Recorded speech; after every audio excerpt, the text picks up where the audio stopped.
ഉണ്ട്, INTUC എന്ന് പറഞ്ഞ ആ സംവിധാനത്തിന് നേതൃത്വം കൊടുക്കുന്ന ആ അലവലാതി ഉയർത്തനുണ്ട്. അവൻ്റെ പേരെന്താണ്? ആർ ചന്ദ്രശേഖരൻ. അവൻ പിണറായി വിജയൻ്റെ പോക്കറ്റിലാണ് അവൻ കിടക്കുന്നത്. എന്താണ് ഇന്നത്തെ CPM-ൻ്റെ അവസ്ഥ? ചുരുണ്ട് കൂടുകയാണ്, ചന്തിക്ക് അടി കിട്ടുകയാണ്. CPM-ൻ്റെ കാലിൻ്റെ ഇടയിൽ വാലും ചുരുട്ടി അയ്യോ എന്നും പറഞ്ഞ് CPM-കാരൻ ഓടുന്ന അവസ്ഥയിലേക്ക് കാണാത്ത ഒരു ശീലത്തിലേക്ക് നമ്മൾ എത്തിയിരിക്കുന്നു. നമസ്കാരം. CPM-നെ സംബന്ധിച്ചിടത്തോളം ഇപ്പോൾ പ്രതിസന്ധികളുടെ കാലമാണ്. സംസ്ഥാന സർക്കാർ പല വിഷയങ്ങളിലും അന്വേഷണം പ്രഖ്യാപിച്ചിട്ടുണ്ട്. ഗൺമാന്മാർ KSU യൂത്ത് കോൺഗ്രസ് പ്രവർത്തകരെ ആക്രമിച്ചതുമായി ബന്ധപ്പെട്ടുള്ള കേസിൻ്റെ പുനരന്വേഷണം, PP ദിവ്യയ്ക്കെതിരായിട്ടുള്ള വിജിലൻസ് അന്വേഷണം, PP ദിവ്യ പ്രതിയായ ADM നവീൻ ബാബുവിൻ്റെ കേസ് CBIക്ക് വിട്ടത്, കരുവന്നൂർ ബാങ്ക് തട്ടിപ്പുമായി ബന്ധപ്പെട്ട വിഷയം, അങ്ങനെ കാഫിർ സ്ക്രീൻഷോട്ട് വിഷയം, അങ്ങനെ CPM-നെ സംബന്ധിച്ചിടത്തോളം എഴുന്നേൽക്കാൻ പോലും കഴിയാത്ത രീതിയിലാണ് അടിച്ചിടുന്നത്. അപ്പോൾ ഇത് നേരത്തെ ഒരു വിഷയമൊക്കെ വന്നു കഴിഞ്ഞാൽ അതിനെ പ്രതിരോധിക്കുന്ന ഒരു നിലപാട് CPM-നുണ്ടായിരുന്നു. അത് ജനങ്ങൾ വിശ്വസിക്കുകയും ചെയ്യുന്നു ഏറെക്കുറെ. പക്ഷേ ഇപ്പോൾ ഇത്തരത്തിൽ നിരന്തരം ഒന്നിന് പിന്നാലെ ഒന്നായി ഇത്തരത്തിൽ പ്രതിസന്ധികൾ വരുമ്പോൾ CPM അതിനെ എങ്ങനെ തരണം ചെയ്യാൻ കഴിയുമോ? ഈ CPM എന്ന് പറയുന്ന പാർട്ടി, അത് ഇതുവരെയുള്ള നമ്മുടെ അനുഭവം വെച്ച് നോക്കിയാൽ അധികാരത്തിലിരിക്കുമ്പോഴും അതുപോലെ തന്നെ പ്രതിപക്ഷത്തിരിക്കുമ്പോഴും പരിക്കേൽപ്പിക്കാൻ കഴിയാത്ത ഒരു സംവിധാനമാണ്. അത് ഭരണത്തിലിരിക്കുമ്പോൾ അതിനൊന്നും ചെയ്യാൻ കഴിയില്ല. എന്നാൽ പ്രതിപക്ഷത്തിരിക്കുമ്പോഴും CPM-നെ തൊടൽ അത്ര എളുപ്പമുള്ള കാര്യമായിരുന്നില്ല ഇതുവരെ. പൊതുമണ്ഡലത്തിൽ ജനങ്ങൾക്കിടയിൽ അത്രയേറെ ആഴത്തിൽ സ്വാധീനമുള്ള ഒരു സംവിധാനമാണ് CPM എന്ന് പറയുന്നത്. പലപ്പോഴും നമ്മൾ പറഞ്ഞിട്ടുണ്ട് 5 ലക്ഷം. ആ കണക്കുകൾ ഞാനിവിടെ ആവർത്തിക്കുന്നില്ല. എവിടെ നോക്കിയാലും CPM-നെ നമുക്ക് കാണാമെന്നുള്ളതാണ്. ഞാൻ കഴിഞ്ഞ ദിവസം പറഞ്ഞത് ഇപ്പോൾ ഈ ഭിത്തി പൊളിച്ച് നോക്കിയാൽ പോലും CPM-നെ അവിടെ കാണാം എന്നുള്ള നിലയിലായിരുന്നു. അതിൻ്റെ ഒരു പ്രധാനപ്പെട്ട കാരണം എന്ന് പറയുന്നത് ഈ എല്ലാ മേഖലകളിലും അവർ സജീവമാണ്. ഉദാഹരണത്തിന് ഇപ്പം തൊഴിലാളികൾ ലക്ഷക്കണക്കിനുണ്ടല്ലോ കേരളത്തിൽ. ആ തൊഴിലാളി വർഗത്തിൻ്റെ മേഖലയിൽ ഏറ്റവും അപ്രമാദിത്വമുള്ള ഒരു സംവിധാനം എന്ന് പറഞ്ഞാൽ CITU ആണ്. എൻ്റെ അറിവ് ശരിയാണെങ്കിൽ 25-30 ലക്ഷത്തിനും ഇടയ്ക്ക് അംഗത്വം അവർക്കുണ്ട്. പിന്നെ ഏറ്റവും പ്രധാനപ്പെട്ട മേഖല എന്ന് പറഞ്ഞാൽ സർക്കാർ ജീവനക്കാരാണ്. അവരുടെ ഇടയിൽ അപ്രമാദിത്വമുള്ള സംഘടനയാണ് NGO യൂണിയൻ. മനസ്സിലായില്ലേ? പിന്നെ നമ്മൾ നോക്കിക്കഴിഞ്ഞാൽ ഏറ്റവും കൂടുതൽ സ്വാധീനമുള്ള മേഖല സ്കൂൾ ടീച്ചർമാരുടെ മേഖല, അവിടെയും അവരാണ്.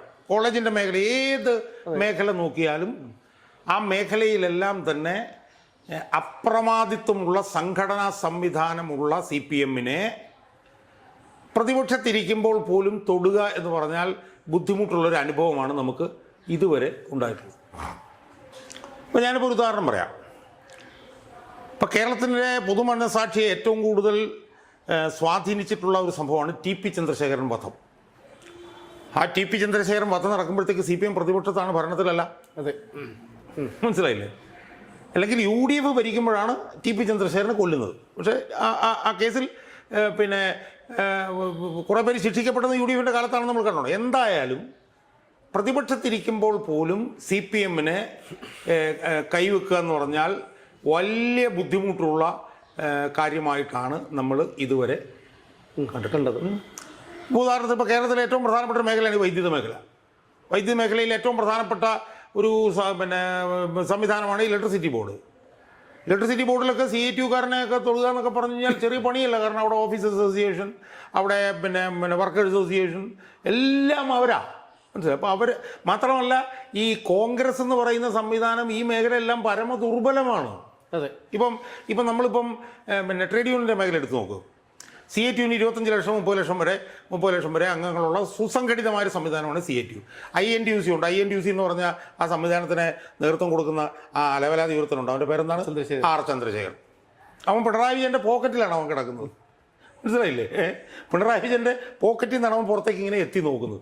അവനാണ് INTUC-യുടെ പിന്നെ മനസ്സിലായില്ലേ? അവൻ കഴിഞ്ഞ 5-10 വർഷക്കാലം പിണറായി വിജയനെതിരെ ഒരു കമാന്ന് ലക്ഷം മിണ്ടിട്ടില്ല. കാരണം എന്താണ്?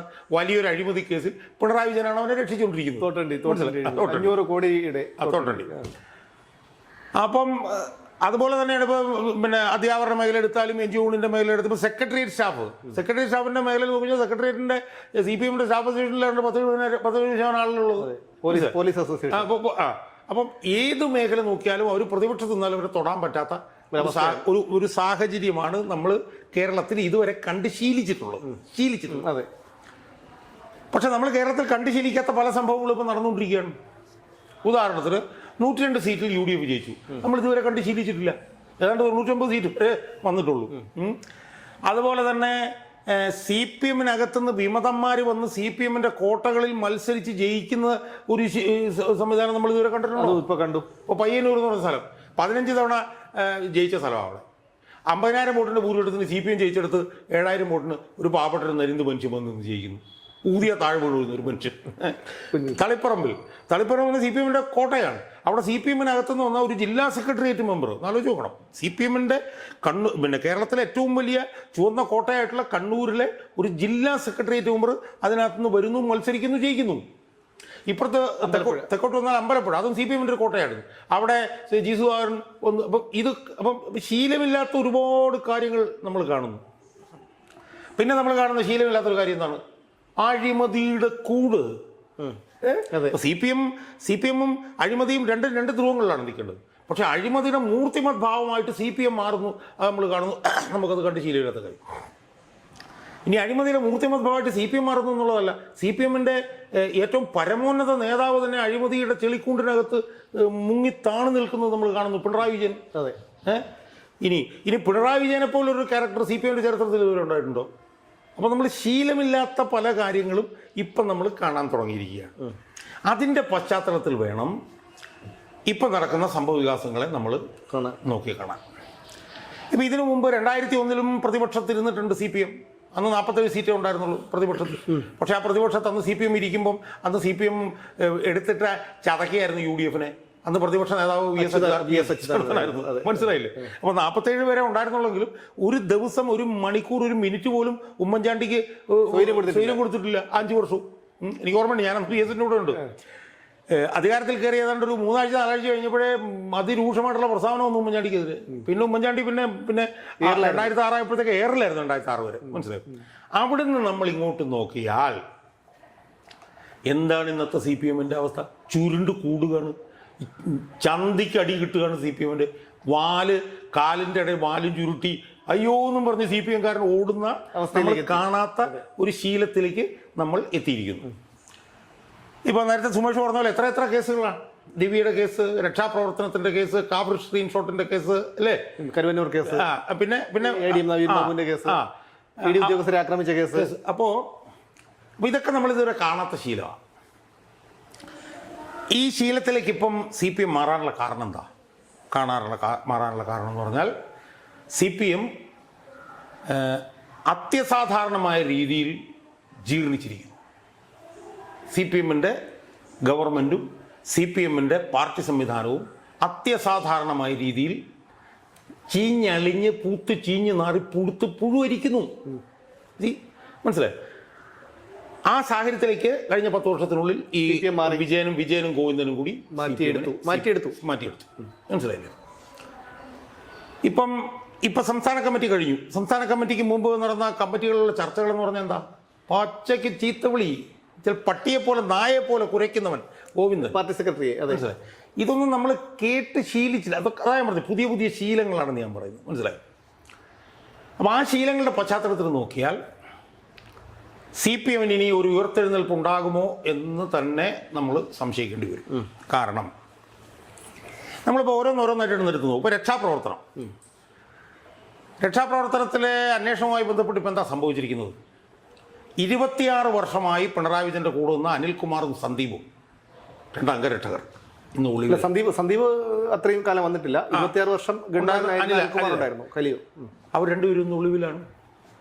എന്ന് പറഞ്ഞാൽ 4 നൂറ്റാണ്ട് കാലമായി വിജയൻ്റെ കൂടെ നിന്ന് അയാളുടെ മുഴുവൻ കാര്യങ്ങളും ഈ നേതാക്കന്മാരുടെ കൂടെ നിൽക്കുന്ന അംഗരക്ഷകരുണ്ടല്ലോ, അവരും ഈ നേതാക്കന്മാരുമായിട്ടുള്ള അന്തരാള ബന്ധം എന്ന് പറഞ്ഞാൽ വളരെ വലുതാണ്. അവരില്ലാതെ നേതാക്കന്മാർക്ക് ഒരു മിനിറ്റ് പോലും നിൽക്കാൻ പറ്റില്ല. എല്ലാ വൃത്തികേടുകളും കാണുന്നവരും, വൃത്തികേടുകളിനേക്കാൾ അപ്പുറത്ത്, വൃത്തികേട് ഒരു വശത്ത്, അതിനേക്കാൾ അപ്പുറത്ത് അവരുടെ ദിനചര്യ, അവരുടെ മിക്കവാറും രോഗികളായിരിക്കുമല്ലോ, ഗുളി എടുത്ത് കൊടുക്കുക, ഫോൺ എടുത്ത് കൊടുക്കുക. അപ്പം ഈ നേതാക്കന്മാർ വലിയ രീതിയിൽ ഈ അംഗരക്ഷകരെ ആശ്രയിച്ചാണ് അതെ അതെ നിൽക്കുന്നത്, മനസ്സിലായോ? കാരണം എന്തായാലും രോഗികളായിരിക്കും. അപ്പോൾ അവർക്കുള്ള ഗുളിക, അവരുടെ മറ്റു കാര്യങ്ങൾ നോക്കൽ, അവരുടെ സർക്കാരുമായി ബന്ധപ്പെട്ടുകൊണ്ട് എന്തെങ്കിലും പൈസ കിട്ടണമെങ്കിലോ പിടിച്ച് മേടിക്കൽ കാര്യങ്ങൾ, കാറിൽ കയറ്റൽ, കാറിൽ നിന്ന് ഇറക്കൽ, കാറിൽ കയറുമ്പോൾ തലയുടെ മുകളിൽ ഇങ്ങനെ കൈ പിടിച്ച് കൊടുക്കൽ. അപ്പം ആ നിലയിൽ ഈ നേതാക്കന്മാരുമായിട്ട് അത്രയേറെ നാഭീനാള ബന്ധമുള്ളവരാണ് ഈ അംഗരക്ഷകർ. അങ്ങനെയുള്ള 2 അംഗരക്ഷകരെയാണ് പിണറായി വിജയന് 26 വർഷത്തിന് ശേഷം ഇപ്പം നഷ്ടപ്പെട്ടിരിക്കുന്നത്. നഷ്ടപ്പെടുമ്പോൾ പിണറായി വിജയൻ്റെ അവസ്ഥ എന്താ? കൈപിടിച്ച് കയറ്റാതെ എനിക്ക് അംഗരക്ഷകരുടെ കാര്യം എനിക്ക് അറിയാവുന്നതെന്ന് പറഞ്ഞാൽ, ഞാൻ അച്യുതാനന്ദനോട് നിന്നപ്പോൾ വി എസിനോട് നിന്നപ്പോൾ വി എസിന് 4 അംഗരക്ഷകരുണ്ട്. അവരെങ്ങനെയാണ് വി എസിനെ കൈകാര്യം ചെയ്യുന്നതെന്നുള്ളത് കുഞ്ഞുങ്ങളെ പോലാണ് വി എസിനെ കൈകാര്യം ചെയ്തുകൊണ്ടുപോകുന്നത്, മനസ്സിലായില്ലേ? അത്രയ്ക്ക് ശ്രദ്ധാപൂർവമാണ്. അപ്പോൾ അതുപോലെ പിണറായി വിജയനെ കൈകാര്യം ചെയ്യുന്ന 2 പേരും വിജയൻ്റെ കൂടെ ഇല്ല എന്ന ഒളിവിലാണ്, മനസ്സിലായില്ലേ? അത് വിജയനുണ്ടാകുന്ന ഒരു മാനസികമായിട്ടുള്ള വ്യഥ നമ്മളൊന്ന് ആലോചിച്ച് നോക്കും. അതാണ് രക്ഷാപ്രവർത്തനം. ഇനി നവീൻ ബാബുവിന്റെ കേസെടുത്താൽ ഇരുട്ടടിയാണ് ഉണ്ടായിരിക്കുന്നത്. ഒന്ന് CBI അന്വേഷണത്തിന് പോയിരിക്കും, അത് തന്നെ വലിയ പ്രശ്നമാണ്. CBI അന്വേഷണത്തിനെ എതിർത്ത സർക്കാർ ആണ് പിണറായി വിജയൻ്റേത്. ആണ് CBI അന്വേഷണത്തിന് പോയിരിക്കുന്നത്. അത് CBI എടുത്തിട്ട് കൈകാര്യം ചെയ്യുന്നുള്ളത് ഒരു വശത്ത്. മറുവശത്ത് വിജിലൻസ് അന്വേഷണം കൂടി അത് സംബന്ധിച്ച് ആരംഭിച്ചിരിക്കും. അല്ല, ഇനി അതോടൊപ്പം വേറൊരു കാര്യം കൂടിയുണ്ട്. അതായത് ആ കുട്ടിക്ക്, നവീൻ ബാബുവിന്റെ കുട്ടിക്ക് മകൾക്ക് ആശ്രിത നിയമനം ആവശ്യപ്പെട്ടപ്പോൾ അതിന് തയ്യാറാകാതിരുന്നവരാണ് ഇപ്പോൾ VD സതീശൻ്റെ സർക്കാർ വന്നപ്പോൾ അതും. അല്ല, ഞാൻ പറഞ്ഞു വരുന്നത് ഈ അന്വേഷണമൊക്കെ ഏത് രീതിയിൽ ആഴത്തിലാണ് CPM-നെ ബാധിക്കാൻ പോകുന്നതെന്നാണ് ഞാൻ പറയുന്നത്. നവീൻ ബാബുവിൻ്റെ അന്വേഷണം വന്നു കഴിഞ്ഞാൽ കണ്ണൂരിലെ CPM-ന്റെ മാഫിയ നേതൃത്വത്തിൻ്റെ അടിവേരറുത്തു പോവും. ആ നിലയിലേക്ക് കാര്യങ്ങൾ അത് പോകുന്നു. ഇനിയിപ്പോൾ കാഫർ സ്ക്രീൻഷോട്ട് അന്വേഷണം വന്നു കഴിഞ്ഞാൽ ആ വടകര കോഴിക്കോട് ഭാഗത്തുള്ള CPM-നൊക്കെ വലിയ തിരിച്ചടിയാണ് അതുമായി ബന്ധപ്പെട്ട് വരാൻ പോകുന്നത്, അല്ലേ? അപ്പം പിന്നെതാണ് അല്ല, ഞാൻ പറഞ്ഞ ഈ കേരളത്തിൽ ഉള്ളത് ഒന്ന് കാഫർ സ്ക്രീൻഷോട്ട്, ഒന്ന് പിന്നെ അന്വേഷണം, അത് ഗൺമാന്മാരുടേത്, അത് 4 ഇനി നമ്മൾ മറുഭാഗത്തേക്ക് വന്നു കഴിഞ്ഞാൽ മാസപ്പടിയിൽ ഞാൻ പറഞ്ഞു വെച്ചാൽ തുണി ഉരിഞ്ഞ് ഓടേണ്ടി വരും. മാസപ്പടിയിൽ അതുപോലത്തെ ഭീകരമായിട്ടുള്ള ഇതാണ്. ഇപ്പോൾ ഏറ്റവും ലേറ്റസ്റ്റ് ആയിട്ട് എന്താണ് ED ചെയ്തിരിക്കുന്നത്? അവർ പിന്നെ എറണാകുളത്ത് ജില്ലാ കോടതിയിലോ മറ്റോ 136 രേഖകൾ ശേഖരിച്ചിരിക്കുന്ന രേഖ ആവശ്യപ്പെട്ടിരിക്കുകയാണ്, മനസ്സിലായത്? അപ്പോൾ അവരുടെ ലക്ഷ്യം എന്ന് പറഞ്ഞാൽ എന്താ? അവരുടെ ലക്ഷ്യം എന്ന് പറഞ്ഞാൽ ഇനി ഇവരെ ചോദ്യം ചെയ്യുമ്പോൾ ഇവർ ചെയ്ത അനധികൃത പ്രവർത്തനങ്ങളുടെ മുഴുവൻ രേഖകളുമായിട്ടാണ് അവരെ കൺഫ്രണ്ട് ചെയ്യാൻ പോകുന്നത്, മനസ്സിലായോ? ഇപ്പോൾ തന്നെ അവരുടെ കയ്യിൽ ഒന്നുമില്ല, ഒരു കുഞ്ഞുണ്ടാകുമ്പോൾ ഇല്ല എന്നുള്ളത് ഇപ്പോൾ തന്നെ തെളിഞ്ഞിട്ടുണ്ട്. അവരുടെ മൊഴിയിൽ നിന്നൊക്കെ തന്നെ അത് തെളിഞ്ഞിട്ടുണ്ട്. പക്ഷേ ഈ 136 രേഖകളായിട്ട് അവരെ കൺഫ്രണ്ട് ചെയ്ത് കഴിഞ്ഞാൽ അവരുടെ ആപ്പീസ് കൂട്ടിപ്പോകരുത്, മനസ്സിലായോ? സ്വാഭാവികമായത് അറസ്റ്റ് പോകാനുള്ള സാധ്യതകൾ കാണും. 2, അതുമായി ബന്ധപ്പെട്ട് നടന്ന ആക്രമണം CPM-നെ അതിഭീകരമായിട്ടാണ് ബാധിക്കാൻ പോകുന്നത്. കാരണം ജാമ്യമില്ലാതെ ജയിലിൽ കിടക്കുന്ന അവസ്ഥയിലേക്ക് വരെ പോകാനുള്ള സാധ്യത. അതിൻ്റെ മുകളിൽ മുറിവിൽ മുളക് തേൽക്കുന്നത് പോലെയാണ് ഇപ്പോൾ കരുവന്നൂരും കൂടി വന്നിരിക്കുന്നത്. കരുവന്നൂർ കോടതി കൊടുത്ത രേഖ ഇപ്പോൾ എൻ്റെ കിട്ടി, ഞാൻ വായിക്കായിരുന്നു. അതിനകത്ത് K. Radhakrishnan MP, AC Moideen MLA, MM Varghese, മനസ്സിലായി? ഇവർ 3 പേരുടെയും കൃത്യമായിട്ടുള്ള പങ്ക് അതിനകത്ത് എടുത്തിട്ട് കാണിച്ചിരിക്കുകയാണ്. അവരും നാളെ വിചാരണ തുടങ്ങുന്നുണ്ട്. കുഴപ്പമാണെങ്കിൽ ജയിലിൽ പോകുന്ന അവസ്ഥ വരും. അല്ല, മുമ്പ് കേരളത്തിന്റെ ചരിത്രത്തിൽ എപ്പോഴെങ്കിലും ഒരു രാഷ്ട്രീയ പാർട്ടിയെ ഇത്തരത്തിലുള്ള സംഭവത്തിന് പ്രതിയാക്കിയ ചരിത്രമുണ്ടോ? അല്ല, അപ്പം ഞാൻ അതൊക്കെ കാണിക്കുന്നത് പതിവിൽ നിന്നും വ്യത്യസ്തമായി വലിയ പ്രതിരോധത്തിലേക്ക് CPM പോകാൻ പോകുന്നു എന്നുള്ളതാണ്. ഇപ്പം ഇത്രയൊക്കെ കേസുകളെ വന്നിട്ടുള്ളൂ. ഇനി കേസുകൾ പലതും വരാൻ ഇരിപ്പുണ്ട്. ഇപ്പം മാസപ്പടിയുടെ കേസ് തന്നെ, കള്ളപ്പണം വെളുപ്പിക്കലിൻ്റെ മാസപ്പടിയുടെ കേസ് തന്നെ നമ്മൾ എടുത്തു നോക്കിയേ. SFIയോട് അന്വേഷണം നടക്കുന്നു, ED അന്വേഷിക്കുന്നു, നാളെ ചിലപ്പോൾ CBI കൂടെ വരാനുള്ള സാധ്യത കിടപ്പുണ്ട്. മാസപ്പടി കേസിൻ്റെ ഒരു ആംബിറ്റ് വലിയ രീതിയിൽ വളരാനുള്ള സാധ്യത കാണുന്നുണ്ട്. അത് കള്ളപ്പണം വെളുപ്പിക്കൽ, വിദേശ രാജ്യങ്ങളുമായിട്ടുള്ള ബന്ധം, അതിലേക്കൊക്കെ പോകാനുള്ള സാധ്യതകൾ വലുതായിട്ട് അതിനകത്ത് കാണുന്നുണ്ട്. അപ്പം മൊത്തത്തിൽ നമ്മൾ നോക്കിയാൽ നമുക്ക് കാണാൻ കഴിയും CPM-ന് ഇനി ഉയർത്തെഴുന്നേൽപ്പ് അസാധ്യമാകുന്ന നിലയിലേക്ക് കാര്യങ്ങൾ പോവുകയാണ്. ഇതിപ്പോൾ കേന്ദ്ര സർക്കാരും സംസ്ഥാന സർക്കാരും നടത്തുന്ന ഒരു കടന്നാക്രമണം, അതിൻ്റെതാണ് നമ്മളിപ്പോൾ കണ്ടത്. മറുഭാഗത്ത് CPM-ന്റെ ഇപ്പോഴത്തെ നേതൃത്വം അണികളിൽ നിന്ന് വലിയ തോതിലുള്ള പിന്നെ എതിർപ്പ് നേരിട്ടുകൊണ്ടിരിക്കുകയാണ്. അപ്പോൾ ഈ പിന്നെ ED ഉദ്യോഗസ്ഥരെ ആക്രമിച്ചതിന് ശേഷം 26 പേർ ജയിലായല്ലോ. അതിനുശേഷം ഈ അണികളൊന്നും സമൂഹ മാധ്യമങ്ങളിൽ പോലും കാര്യമായി പ്രതിരോധിക്കുന്നില്ല എന്നുള്ളതാണ്. അവർക്ക് കാര്യം മനസ്സിലായി. അതൊന്ന്. 2, ഇപ്പം പഴയ പോലെ സാമൂഹ്യ മാധ്യമങ്ങളിലൊക്കെ വന്നു കഴിഞ്ഞാൽ തിരിച്ച് പണി കിട്ടും എന്നുള്ള ഒരു നിലയിലേക്ക് കാര്യങ്ങൾ മാറിയിട്ടുണ്ട്. അതെ അതെ കാരണം ചെയ്തത് തിരിഞ്ഞടിക്കുകയാണല്ലോ ഇപ്പോൾ, മനസ്സിലായി. അപ്പം ഒരു വശത്ത് ഈ അഴിമതി ഇതുമായി ബന്ധപ്പെട്ടുകൊണ്ടുള്ള ആക്രമണം സർക്കാരിൽ നിന്ന് വരുന്നു, മറുവശത്ത് താഴെത്തട്ടിലുള്ള അണികളിൽ നിന്നുള്ള വലിയ തോതിലുള്ള ആക്രമണം നേതൃത്വത്തിനെതിരെയും വരുന്നു.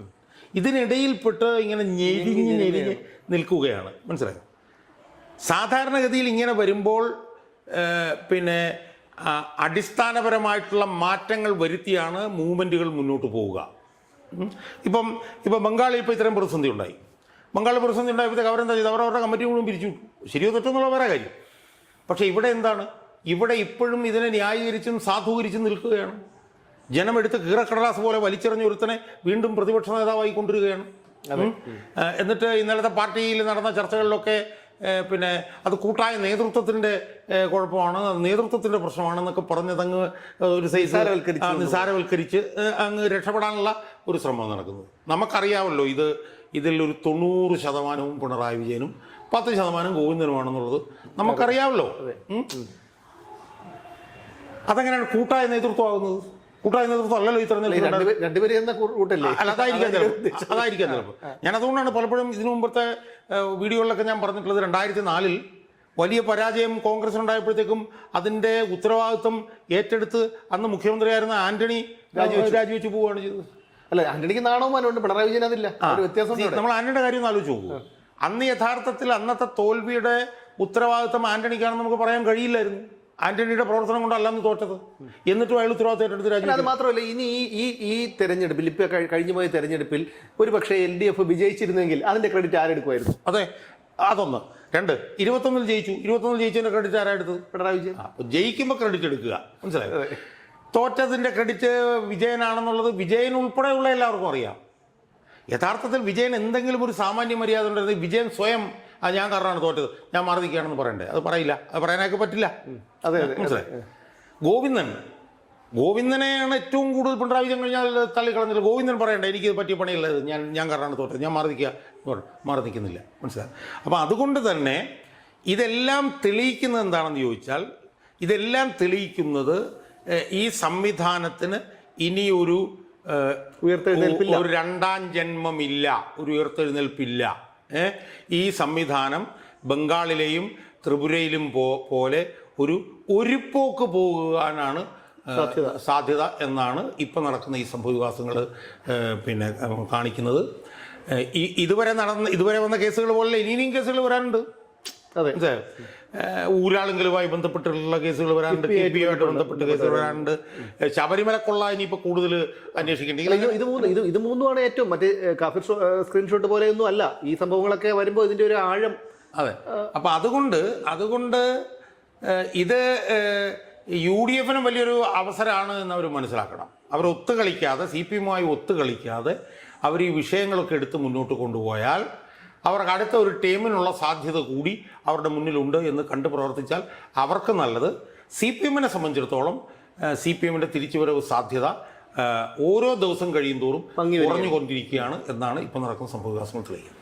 അത് തീർച്ചയായിട്ടും ഈ CPMനെ സംബന്ധിച്ചിടത്തോളം ഇനിയൊരു ഉയർത്തെഴുന്നേൽപ്പിന്റെ സാധ്യത എന്നല്ല, വിദൂര സാധ്യത പോലും ഇല്ല എന്നുള്ളതാണ്. കാരണം 33 കൊല്ലം ബുദ്ധദേവ് ഭട്ടാചാര്യയും ജ്യോതി ബസുവും തലകുത്തി നിന്നിട്ടാണ് പശ്ചിമ ബംഗാളിൽ കമ്മ്യൂണിസത്തെ തകർത്തെറിഞ്ഞത്. പക്ഷേ പിണറായി വിജയന് 10 കൊല്ലം തികച്ചു വേണ്ടി വന്നില്ല. CPMനെ സംബന്ധിച്ചിടത്തോളം, പിണറായി വിജയനെയും ഗോവിന്ദനെയും സംബന്ധിച്ചിടത്തോളം അവരൊരിക്കലും മുമ്പ് നേരിട്ടിട്ടില്ലാത്ത തരം പ്രതിസന്ധികളാണ് ഒന്നിന് പിറകെ ഒന്നായി വരുന്നത്. അതുകൊണ്ട് തന്നെ പ്രത്യേകിച്ചും ഈ വിമതരായി പാർട്ടിയിൽ നിന്ന് പുറത്തുപോയി മത്സരിച്ച വിമതർ ഒരു ഭാഗത്ത്, അണികൾ ഈ യാഥാർത്ഥ്യങ്ങൾ മനസ്സിലാക്കിയ അണികൾ മറുഭാഗത്ത്, ഇതൊക്കെ CPMനെ മുമ്പെങ്ങും ഇല്ലാത്ത വിധത്തിൽ പ്രതിരോധത്തിലാക്കിയിരിക്കുകയാണ്. അതുകൊണ്ട് തന്നെ ഇനി CPM എന്നൊരു പാർട്ടി പിരിച്ചുവിട്ട് ആകാശത്തേക്ക് 4 വെടികൂടി വെച്ചിട്ട് നേതാക്കളൊക്കെ വീട്ടിൽ പോകുന്നതായിരിക്കും നല്ലത് എന്ന് പറഞ്ഞുകൊണ്ട് നിർത്തുന്നു. നാളെ കാണാം അല്ലേ സാറേ?